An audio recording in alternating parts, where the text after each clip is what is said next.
आर्थिक आधार पर सामान्य वर्ग को 10% आरक्षण का बिल राज्यसभा में पास हो चुका है। इससे पहले लोकसभा भी इस बिल को पास कर चुकी है।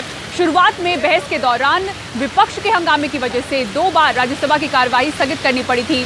सभी पार्टी के नेताओं ने इस बिल पर अपने अपने पक्ष रखे।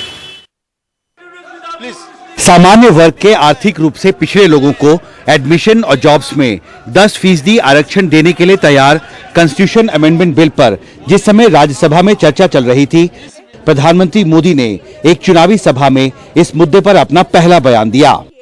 अन्याय की भावना खत्म हो,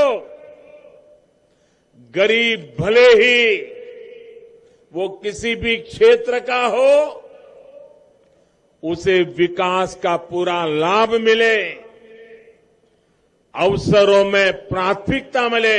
कितने झूठ फैलाए जाते हैं। राज्यसभा में इस बिल पर चर्चा के दौरान कांग्रेस और समाजवादी पार्टी समेत कई विपक्षी दलों ने बिल का समर्थन किया। हालांकि उन्होंने बिल के प्रारूप पर सवाल भी उठाए।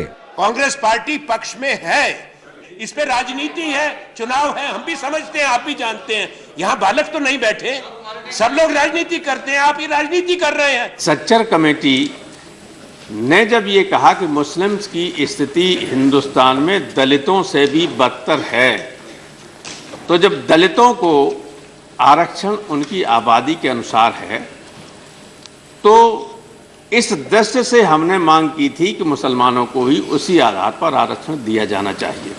You bring this, which is a statement of intent. ये कोई बिल नहीं है, दरअसल इससे उनकी नीयत का पता चल रहा है। हकीकत में रोजगार जैसी कोई बात नहीं है।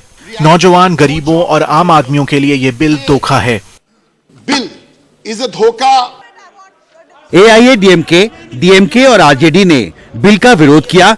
डीएमके ने बिल को सेलेक्ट कमेटी को भेजने की मांग की। अपोज दिस सर, ये मध्य रात्रि की डकैती है सर।